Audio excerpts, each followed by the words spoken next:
Šiandien įvyks Lietuvos Lenkų rinkimų akcijos Krikščioniškų šeimų sąjungos frakcijos spaudos konferencija dėl Europos piliečių iniciatyvos milijonas parašų už įvairovę Europoje.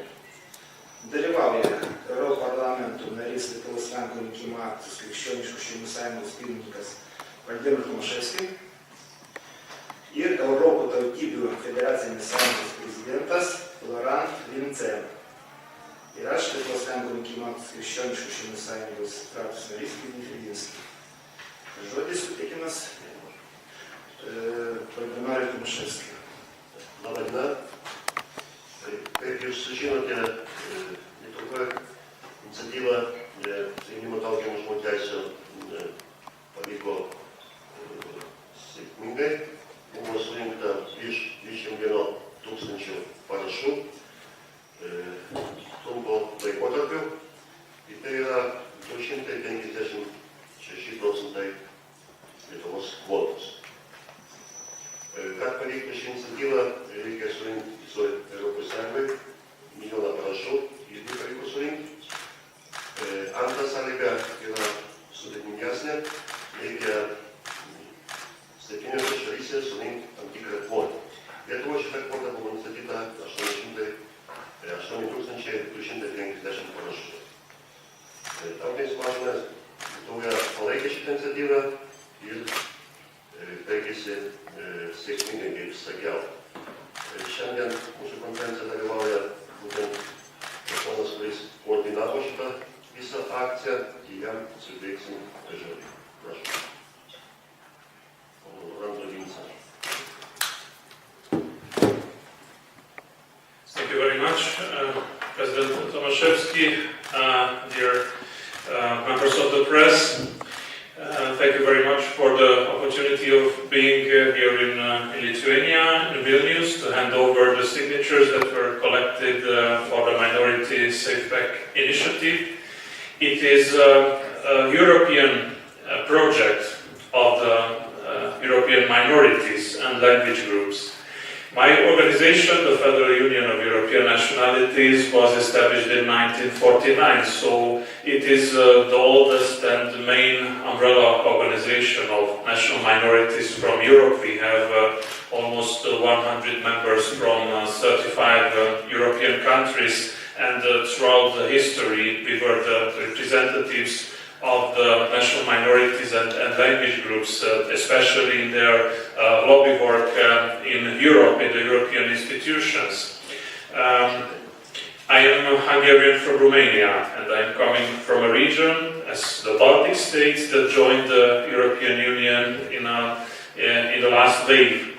And us as Hungarian minority in Romania, we had high hopes from the European Union. We believed that the European Union is the right place to have protection and support for the national minorities, for our languages, for our cultures. But then we had to discover that the European Union tends to be more an economic cooperation field, and many topics are regulated by Brussels, but the language rights or cultural rights are not among those fields.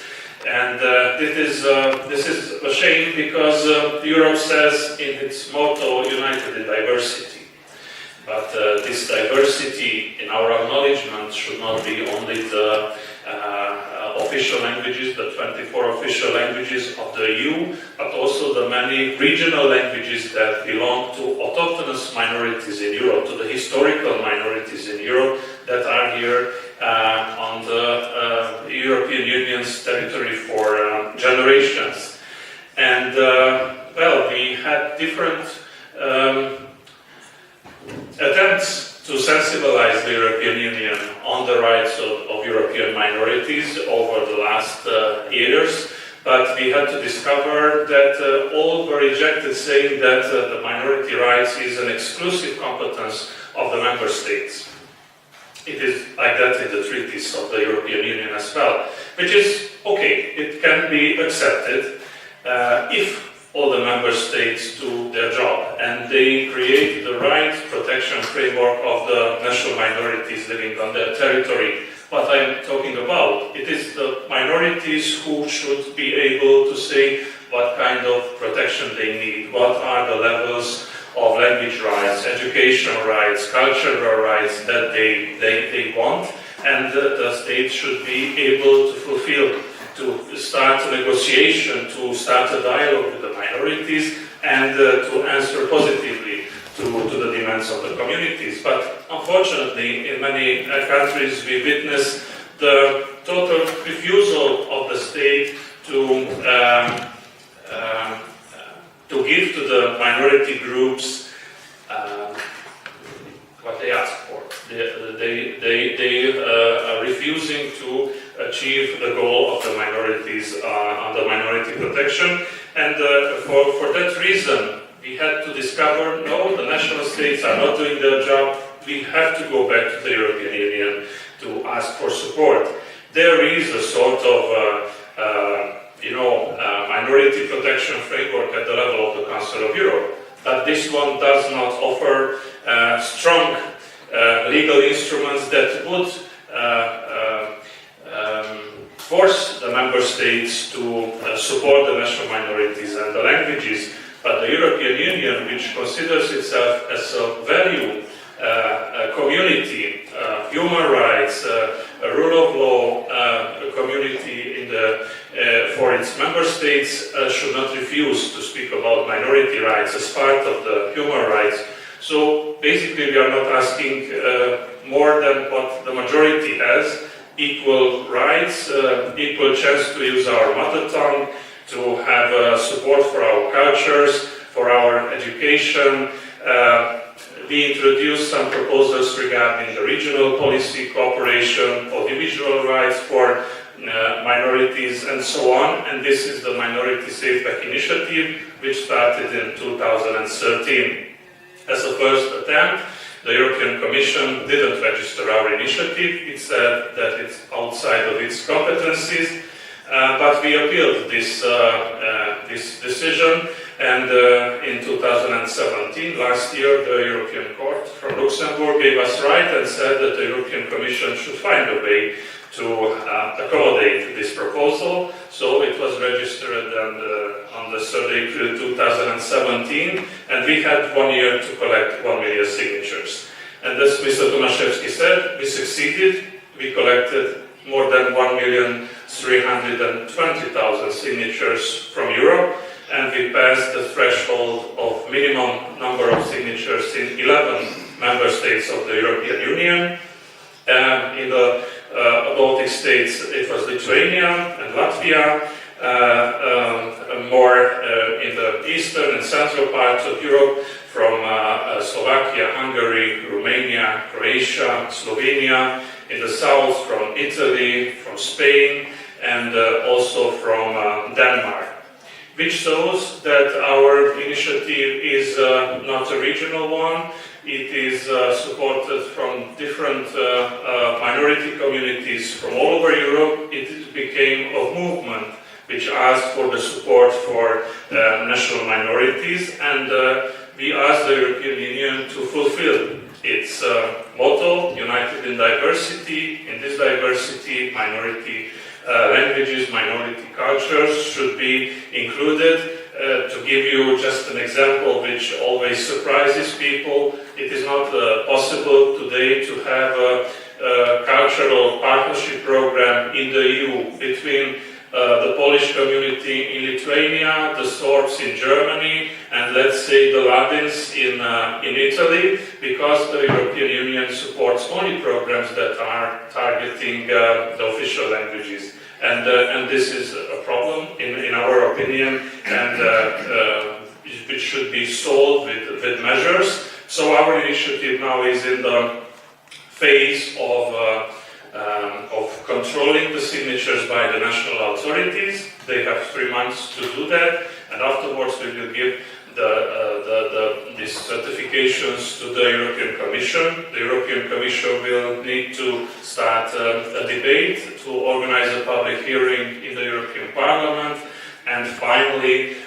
to decide on how should it continue with legal acts supporting our initiative. It is we are not at the end of our road, we are somewhere half of our road, because the most important road is still again ahead of us to really have legal acts supporting the national minorities, legal acts that should come from this minority SafePack initiative. So thanks once again to the Polish community in Lithuania for supporting our initiative. It is very important to have in our big number of supporters communities that are not even a member of the FUEM of our organization. Maybe they could become in the future, but to see that the various communities from all over Europe support our initiative, and not only the minorities, many from the majority have supported us, from Denmark, from Italy, from Hungary, for example, and I think it has to be a common European project, and we will work for that for the future. Thank you. Ačiū labai ponui Lorantui, kuris yra Europos tautybių federacijos sąjungos pirmininkas, kaip žinote, tai mūsų tautinių mažumų lyderis. Reikia pabrėžti, kad visų pirma šitą iniciatyvą liečia autochtoninių, tradicinių tautinių mažumų. Mes nekalbam apie imigrantus, kurių Europoje daugėja, jų teisinė apsauga yra kitokia, bet būtent labai svarbu, kad autochtoninis tautinis mažumas, kurie gyvena savo žemėse nuo amžių, turėtų užtikrintus visus teisės. Deja, ne visur šitos teisės dar yra užtikrintus. Ir neišimtis yra į mūsų valstybę Lietuvą. Kaip jūs žinote, mes dar 2000 metais, prieš 18 metų, pasirašėm ir ratifikavom išlygų, reikia pabrėžti, išlygų tautinių mažumų pagrindų gynimo konvenciją. Deja, šita konvencija pas mus neveikia, nors pagal tarptautinę teisę konvencija yra sudėtinė dalis mūsų teisinės sistemos. Ir pateiksiu pavyzdį, 22 straipsnis labai aiškiai sako, kad nauji teisės aktai negali bloginti tautinių mažumų padėties, tautinių mažumų bazės, teisinės bazės. Pas mus, kaip žinote, buvo 2011 metais priimtas naujas švietimo įstatymas, kuris pablogino mūsų teisinę bazę, mūsų švietimo tautinių mažumų. Buvo įvesti dalykai, tai jis ne gimtąją kalbą, nors Lietuvoje visada tautinės mažumos mokyklose buvo mokoma gimtąją kalbą. 2010 metais buvo panaikintas tautinių mažumų įstatymas. Tai yra skandalinga situacija. Įstatymas, kuris veikia nuo 89 metų, buvo panaikintas. Ir yra šiurkštus, grubus pažeidimas tarptautinės konvencijos. Ne tik, kad pablogėjo situacija tautinių mažumų, bet net į visas įstatymas buvo panaikintas, taip pat mes dabar čia Lietuvoje savo vidinį sistemą neturim atitinkamo teisės akto. Ir dėl to mes labai aktyviai rėmėm šitą iniciatyvą. Tai pavyko ne tik mūsų regione, kaip sakė prezidentas, bet ir kitose regionuose. Tai yra bendras reikalas, kad Europos Sąjungoje tradicinis tautinis mažumas turėtų tinkamą apsaugą. Mes dažnai Europoje ginam ir gyvūnų teises, ir verdų, ir kitų. Tai yra labai gerai, kad tautinės mažumas dažnai negali normaliai pasinaudoti teisę, vartoti savo gimtąją kalbą viešame gyvenime, mokyklose, nors šitos tautinės mažumos, kurie dauguma pasirašė, nėra, kaip sakiau, emigrantai, jie gyvena savo gimtinėje nuo amžių. Tai irgi tuo pačiu noriu pasveikinti visas tautinės mažumas pas mus Lietuvoje, kad buvo aktyvus, kad mums pavyko šitas rodiklis, rezultatas 256%. Nuo kvotos tai yra vienas iš geresnių rezultatų. Aišku, mums dar toli iki mūsų partnerių vengrų tautinė mažuma ir Rumunija, ir Slovakija, tikrai valstybė yra labai aktyvi, yra mums pavyzdys, bet džiugu, kad mes buvom vieni iš lyderių, kuriems būtent pavyko tokį rezultatą pasiekti. Jeigu, kaip mes žinai, turit klausimų, tai jau manau, atsakysime. Prašau. Question from Mr. Loran. Mr. Tomaszewski has mentioned that the situation has worsened since 2000 regarding the protection of minorities. So, how do you see the situation? Do you think there are problems in protecting national minority rights of them in Lithuania and in the Baltic states? Yes, I think there are here and in many other parts of Europe. You know, when our countries became members of the EU, they needed to fulfill the Copenhagen criteria, which meant political criteria, including minority rights. And most of the countries, of the states, did that. But once they become member of the EU, they didn't have anymore to fulfill the same criteria, because the old members of the club, the old member states of the EU themselves don't have such standards of minority protection. For example, France or Greece are not even recognizing the very existence of national minorities. So there is no such standard. So somehow we were expecting more and we get less. And then, of course, the states felt that they don't need to comply with the requirements from the EU, from Brussels, so they can do whatever they want. And unfortunately, we can see that in the field of language rights, the use of the language in administration, the science, the bilingual science, the education, the minority schools are a problem regarding the Polish community, for example. When we are to the other Baltic states, the Russian community, the fact that many of the people belonging to this community don't have even a citizenship, it shows that this issue was put somewhere under the carpet all the time. I don't know what was the meaning of those who decided the European Union, how this could be solved by itself, because it needs investment. A dialogue between majority and minority, the EU support would be welcome.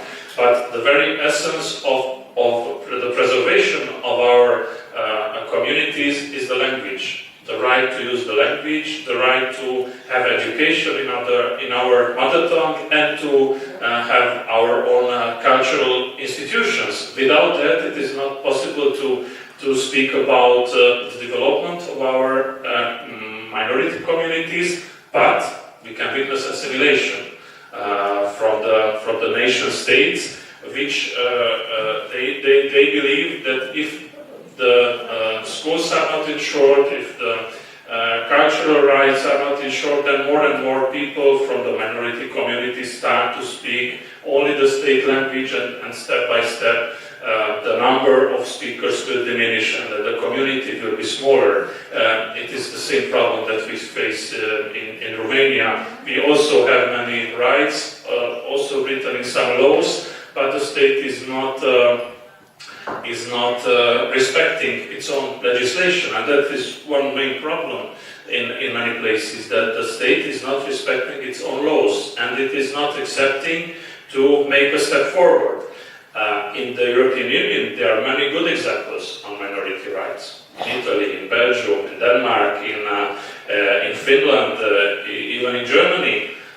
These are the good practices, and the European Union likes to share the best practices in the field of economics or environment.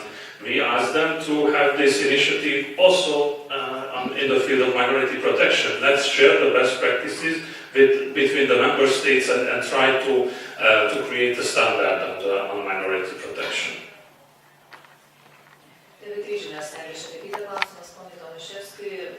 Iš principo, ši iniciatyva turės kažkokiu įpareigojimu mūsų valdžiai, tarkim teisinių pasiekmių, ir kokie būtų jūsų reikalavimai, ką reikėtų keisti? Šitų įpareigojimų jau apie šitos iniciatyvas yra daug, aš jau minėjau. Mes pasirašėm prieš 18 metų ir ratifikavom dvi išlygų, Latvija su išlygomis ratifikavo. Tam buvo žinau pagrindų gynimo konvenciją. Deja, ne visada valdžia, kaip jūs sakėt, nori įvykdyti įsipareigojimus, bet jie teisinė prasme nevykdymo konvencija, tai yra bus pažeidimas. To negali būti. Tai šitas klausimas daugiau mūsų valdžiai. Kodėl mūsų valdžia nevykdo teisinės įpareigojimų.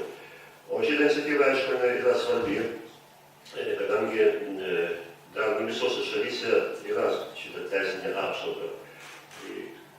Teorinė yra visose, ir praktinis trūksta. Ir būtent šitą iniciatyvą yra tam skirta, kad ir praktinė prasme būtų tinkama tautinių mažumų apsauga. Mes turime labai daug gerų pavyzdžių. Paimsime tą patį Suomiją. Mes dažnai kaip šalis, kaip Lietuva, rodom pavyzdį Skandinavijoje. Ten tikrai viskas yra labai gerai. Socialinė prasme, gyvenimo lygis. Bet kažkodėl nenori tų gerų pavyzdžių tautinių mažumų apsaugos. Suomija, švedų tautinė mažuma turi visas teisės. Jų kalba yra antra kalba oficiali, galima pavadinti valstybinė, galima pavadinti pagalbinė, tai nėra taip svarbu.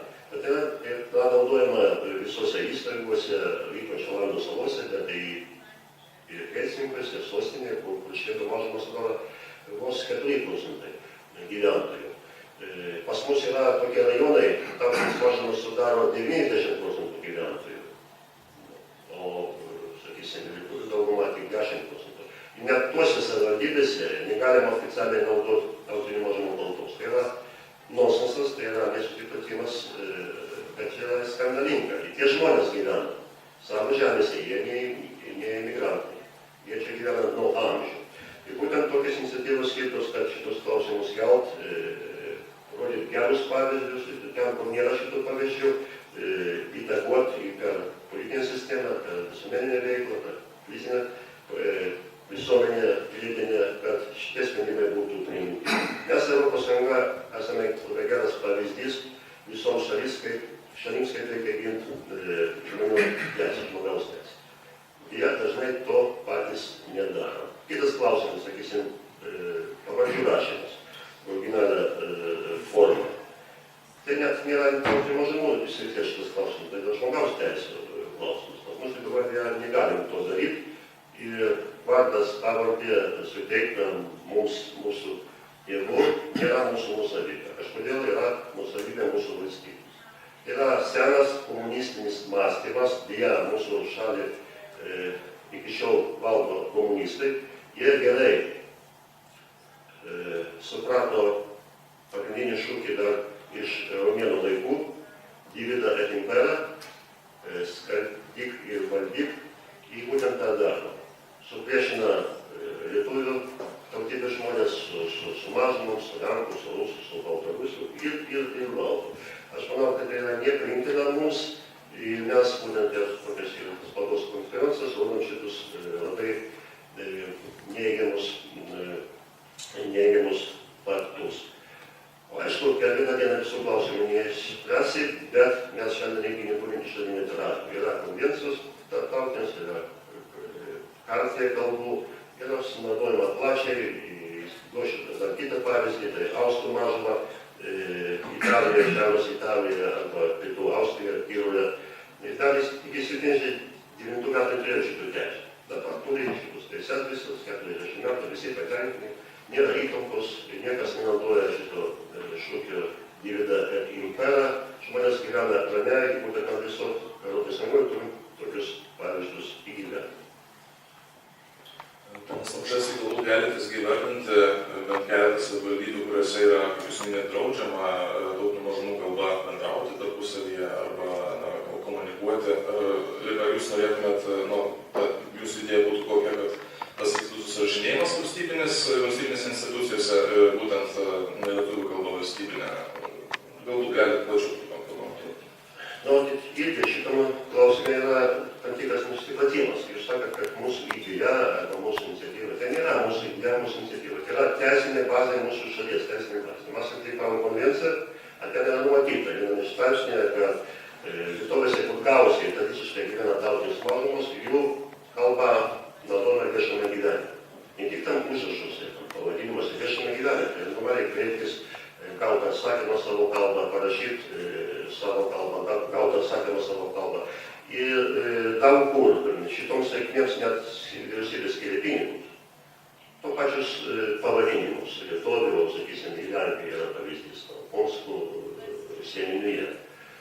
Ten oficialiai užregistravo, kad ta, kuri tautinė mažuma kalba sudaro tam tikrą procentą, Lenkijoje apie 30%, Čekijoje 10%, pas mus 80%, kai kuriuose savivaldybėse to nėra.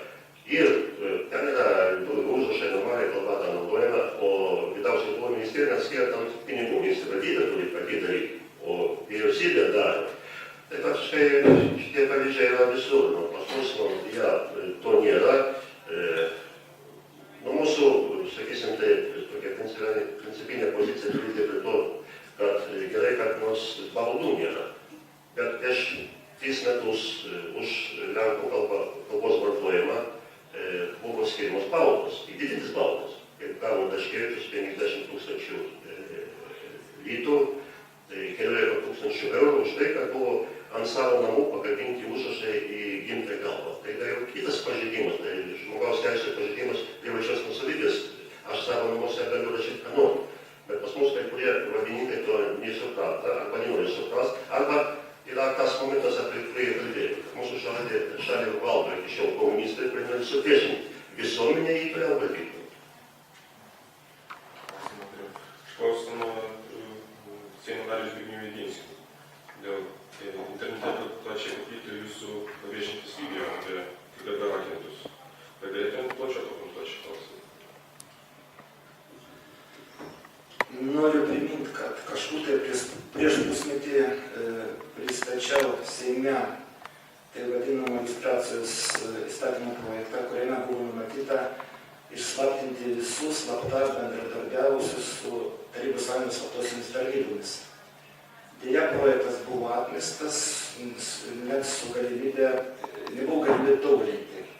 Projekto tikslas buvo toks, kad tie, kurie slapta bendradarbiavo, yra dabar įslaptinti, tampa šantažo objektų tų struktūrų arba asmenų, kurie turi priimti prie tų slaptų archyvų. Visai neseniai VSD vadovas Darius Jauniškis, pristatinėdama grėsmės nacionaliniam saugumui ataskaitą, spaudos konferencijos metu būtent patvirtino, kad tie asmenys, kurie yra slaptinti, tikrai yra šantažuojami.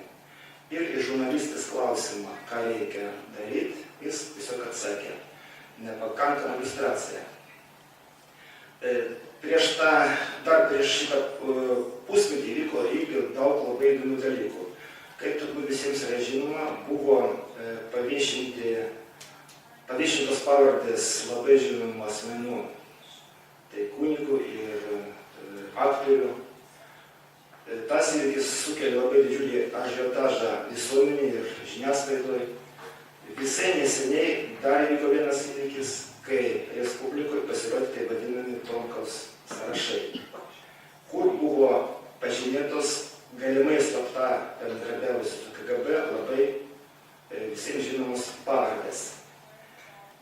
Kas mane labai nustebino, tai žiniasklaidos tyla ir kelia labai daug įtarimų. Pavyzdžiui, ten buvo tokia pavardė Seimo nario Arvydo Anušausko, kuris yra Seimo narys ir kandiduodama į Seimą turėjo anketų pažymėti, bendradarbiavo ar ne, jis pažymėjo, kad ne. Bet mes visi puikiai žinom, kad žiniasklaida persikėjo kiekvieną Seimo narį už labai menkus sutarimus. Turbūt visi žinome, dėl ko turėjo atidinti Seimo narys Mindaugas Bastys. Dėl to, kad galimai tai yra bendradarbiavo su buvusiu KGB darbuotoju. Žiniasklaida persikėjo jį kiekvieną dieną. O dabar niekas nekreipė į tai dėmesį. Niekas nepaklausė nei Anušausko, nei VRK, kodėl tokie įvykiai vyksta. Kodėl Anušauskas nesikreipė į teismą. Ir todėl mes dar kartą teiksim šitą įstatymo projektą Seime ir tas pristatymas buvo numatytas gegužės 3 dieną. Deja, iš darbotvarkės tas klausimas dingo Ir įtariamas todėl, kad pirmoji posėdžio dalyje turės pasisakyti buvęs signataras Česlavas, kurio pavardė irgi yra pažymėta tame sąraše. Todėl šitą visą aš pažymėjau savo Facebook'e. Ačiū. Nu, tai klausimas iš kitos srities, aišku, tai mes prašom dėl iniciatyvos tautinių mažumų klausimų, bet jeigu bus klausimai į kitą, aišku, atsakysime, tai prašom, jeigu žinomus. Galima, Algirdas Andriukaitis. Berlyno rajonuose atskiruose yra didelis turkų grupės žmonių. Dabar pabėgėlių sirų ir arabų atskiruose iškais irgi tam tikrai koncentruoti momentai. Aš noriu paklausti pono Lorano, ar šitas klausimas, kaip šiandien suprantam, nesprendžiamas, bet ar jis negali iškilti po tam tikro laiko?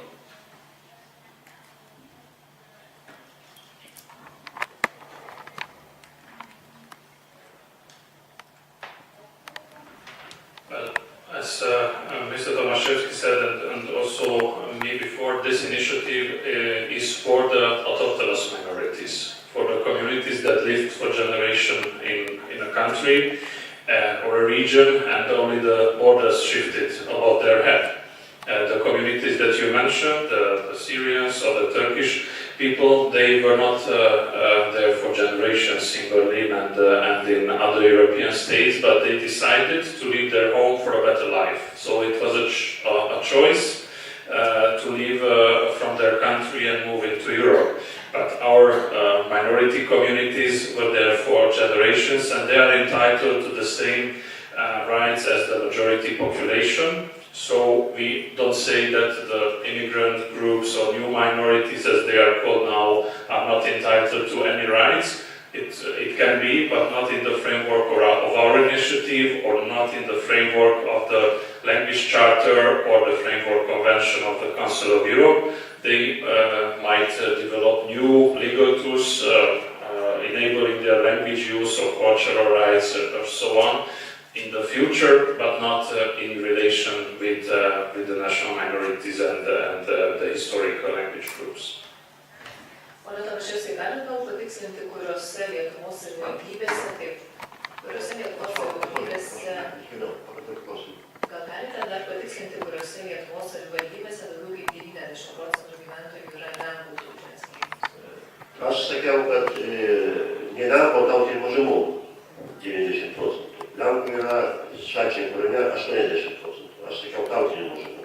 O tautinių mažumų gyvena Šalčininkų rajone 90%. Lietuvių tautybės 10%. Iš jų yra 4% baltarusių, yra 4% rusų, tai yra tos mažumos, kurie irgi yra autochtoninės, gyveno čia mūsų žemėse nuo amžių. Jūs puikiai žinote, kad iki 18 amžiaus didžioji Lietuvos kunigaikštystėje valstybinė kalba buvo slavų kalba artima dabartiniai baltarusių kalbai. Po to buvo lenkų valstybinė kalba Lietuvoje didžioji kunigaikštystėje. Ir būtent šitas mažumas yra autochtoninės. Į Šalčininkų rajone jas sudaro 90%. O jeigu imt atskirus seniūnijus, Europos Sąjungoje tai seniūnijos turi savivaldos teisę. Pas mus dėja 95 metais tie patys komunistai iš LDP likvidavo tarybos, seniūnijų tarybos. Mažiau demokratijos turim, neturime seniūnijų tarybos, jie buvo. Žemesnės, aukščiausios pakopos savivaldybės buvo likviduotos. Tai jeigu jau kalbėti apie seniūnijas, kur turi būti savivalda, tai šiandien jos ten neturime, tai yra apie 20% seniūnijų, 20 skaičių 20%, kur tautinės mažumas sudaro 90% ir daugiau. Ir net lenkų tautinė mažuma kai kuriuose seniūnijose sudaro 90%. Jeigu paimsim Buivydžių seniūniją, ten 92% lenkų gyvena. Lavoriškių seniūnija 90%, Medininkų seniūnija 93%, tai šitų savivaldybių yra daug. Šalčininkų rajone irgi 6-7 seniūnijos turi virš 90% lenkų tautybės. Tai į Pakarės, į Butrimonių seniūnijos, į Akmeninės seniūnijos, lenkai sudaro 90 arba 93% nuo visų gyventojų. vieno tų savo kalba, normaliai, kaip visoje Europoje, tradicinis tautinis mažumos kalbos vartoja. O dar pono Andrikačiui noriu papildyti atsakymą pono Loranto, kad būtent mes kartais painiojam apsaugą tautinių mažumų, tradicinių tautinių mažumų, apie kurias mes kalbam, ir imigrantų. Imigrantams nepriklauso visas teisės. Aišku, priklauso teisės irgi puoselėti savo į kalbą, į turėti tam tikros sekmaninės mokyklas, į kiti dalykai. Bet tikrai nuo kitos kartos priklauso tautos mažumos visas teisės. Mes čia gyvenam Lietuvoje, kaip lenkų mažuma, kitos mažumos, minus mano Baltarusius, tai nuo krikščionybės, nuo 13-12 amžiaus. Tai yra toks skirtumas labai reikšmingas. One more question for Mr. Lorant. Despite the thing that national minorities have the right to preserve their language and culture and so on, what's your opinion? Do you think that it's necessary for those representatives of minorities to know as well their state language at a proper level, that they could communicate with other citizens and they could be enabled in a high education system and labor market? What's your opinion on that? It depends on the situation. My grandmother lived for all her life in a village in Transylvania where all the population was Hungarian, only the policeman was Romanian. So she never really left her village. She went sometimes shopping in the city, but she never learned the Romanian language because she didn't need to. When young people from our community go to university and they go to a big town where the majority population is Romanian, of course they will have to learn the language, and this will give them more opportunity in life, in the job market, in the social life, and so on. And it is, of course, mandatory to learn the state language, because in the school curricula the state language is there. But you know, how can you force people, or why to force people if they choose to live without knowing the state language and they can survive with it? Then it is fine. The state has to offer the opportunity for the minority children to learn well the language. In Romania, it was a problem because Hungarian children had to learn the same Romanian program of education that the majority children learn, which is not the same, because Hungarians at home don't speak the Romanian language, while the Romanian children, yes. So the Romanian language should have taught to them as foreign language, as a new language, and step by step this is becoming the standard in Romania, but that is depending on the state to offer the right conditions for children to learn the state language, because on a long term, of course, it is in their interest as well. Aš papildysiu poną Lorantą. Svarbus praskambėjo klausimas, geras klausimas, ačiū šitą klausimą visų mūsų. Ir labai geras atsakymas. Mums tokio atsakymo trūksta. Jeigu mes kartais bendravimo tautinių mažumų atstovai arba kitų rusų baltarusių apie tai kalbam, tai mūsų nenori suprasti, mūsų broliai lietuviai. Ir būtent šitas atsakymas labai geras, kadangi jau kalba iš kitos šalies atstovas ir labai preciziškai atsakė. Tai tuo pačiu lygiu jūs sakėt, kad išmokti. Aišku, dalis išmoks tuo pačiu lygiu, yra žmonių, kurie yra gabūs lingvistinė prasme, jie gali žinoti 5-6 kalbos. Popiežius Šventasis Jonas Paulius II žinojo 12 kalbų. Bet mes irgi suprantam, kad tokių žmonių bus keletą procentų. O 90%, 95% nėra taip stipriai gabūs kalboms. Jie, aišku, tuo pačiu lygiu nežino šitos kalbos. To labiau, kad jų kalba, valstybinė mūsų kalba, nebus niekada gimtoji kalba. Kas reiškia gimtoji kalba? Gimtoji kalba žmogus formuoja savo mintis, tai jis yra stipresnis visada. Ir tą net sovietai suprato, jie nepanaikina tautinių mažumų mokyklas, jie neįvedė, kad pas mus, mūsų dabartiniai komunistai įvedė mums suvienodintą egzaminą įvykti tą pačias programas mokymosi valstybinės kalbos, tai yra nenormalu, kadangi kalba yra ne gimtoji kalba rusams, lenkams arba baltarusams mūsų valstybinė kalba. Ir būtent sovietų laikais ir mes lenkai, ir mūsų broliai lietuviai, ir ukrainiečiai, ir uzbekai Sovietų Sąjungoje laikė kitą egzaminą rusų valstybinės kalbos.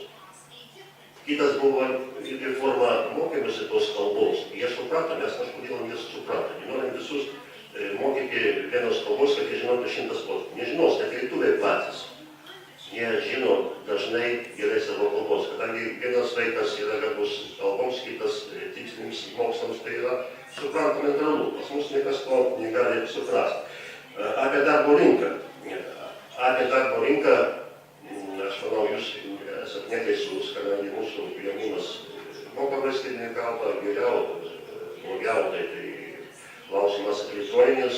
Dažnai mūsų jaunimas moka geriau negu lietuvių kalbą, yra ir tokių ir nemažai. O darbo rinkoje mūsų abiturientai lenkų, baltarusių, rusų mokyklų yra net ir stipresni, kadangi jie moka labai dažnai daugumoje šiandien 4 kalbos. Moka savo gimtąją kalbą, rusų, lenkų, baltarusių. Moka valstybinę, moka vieną iš užsienio, dažniausia anglų kalbą. Jie net stipresni. Nereikia gąsdinti mūsų šeimų, mūsų tėvų, kad bus problemos darbo rinkoje. Čia nėra problema, niekam mes ieškom problemos. Problema tame, kad mes nuolat norim valdžia, mes valdžia supriešinti mūsų piliečius. Aš manau, kad tai yra tam tikras nusikaltimas. Negalima to daryti. Visi turi lygus teisės. To labiau, kad jūsų klausimas dėl emigrantų bangos, jis kelia grėsmę mūsų šalims. Ir mes turim kartu veikti. Labai gerai, kad iš Višegrado grupės valstybės į Vengriją, Slovakiją, Čekiją, Lenkiją ir Lietuva vis dažniau žiūri į tą pusę, veikia kartu. Mes turim bendras problemas. O šitas senos problemas jos neturėtum išspręsti, kol kas neišsprendė, bet tokias iniciatyvas, apie kurias mes šiandien kalbam, padės tą padaryti, aš manau, kad tai būtų. Dar galima klausimą, ponai Laurantai? Bet šitos temos arba tam kažkokios jau baigsis, kad mums neišsiplėstų. Pačia tema. Prašom. Gal ponas Laurantas galėtų pakomentuoti Jungtinių Amerikos valstijose esančią kalbos politiką.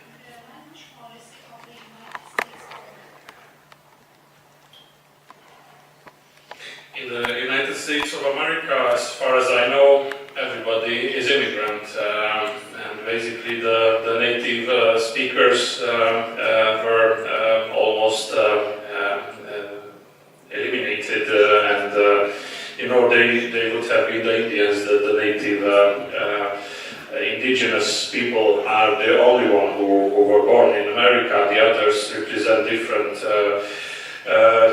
language groups, mainly from Europe, and the main language of United States is English, and but in administration more and more the language of other communities is used, such as the Chinese, the Spanish, and other languages, because the administration in the US tries to help the citizens to express themselves in the language that better suits them. And they are not trying to oblige anybody on anything, but our situation in Europe is very different from the one in the United States, and even different because I hear also these arguments many times that, for example, Poles in the United Kingdom or Romanians from Spain should have the same language rights as the minorities, but it's not the same issue. The Polish people who went to the United Kingdom, they choose to go there and have a better life. The Romanians going to Spain, they choose to go there while they have a home and they can go home whenever they want. It's not the same as the autochthonous national minorities.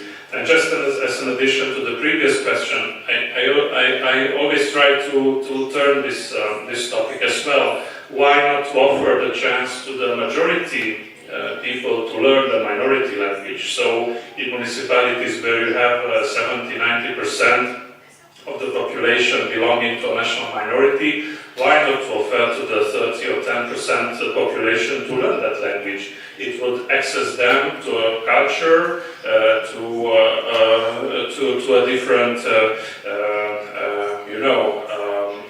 environment, language environment that can help also the cooperation between the two communities. So we would like to see the state providing such good examples and good proposals as well. Ačiū pono Lorantui.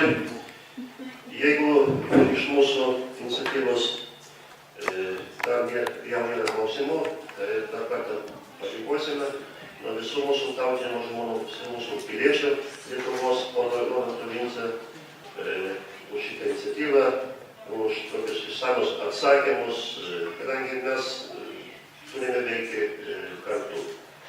Įpadom tą daryti. Mes vienėm visus gerus žmonės, gandam darbui. Aš manau, kad emigrantai pas mus nekeis labai greitai, kadangi mes panašiai matom šitą situaciją, šitos klausimus šitus senus, kurie nesprendžiamos, visi tikime, kad bus išspręsti. O dėl tų klausimų žurnalistam ačiū labai, kadangi mes daug išaiškinom, aš manau, mūsų girdi plati auditorija, jaunimas, gerai, ir viskas bus gerai. Ačiū visiems labai.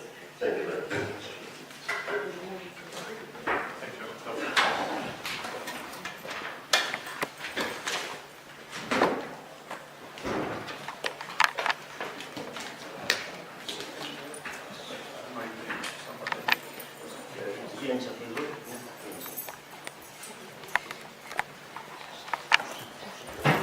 Внизу? Сейчас я зайду.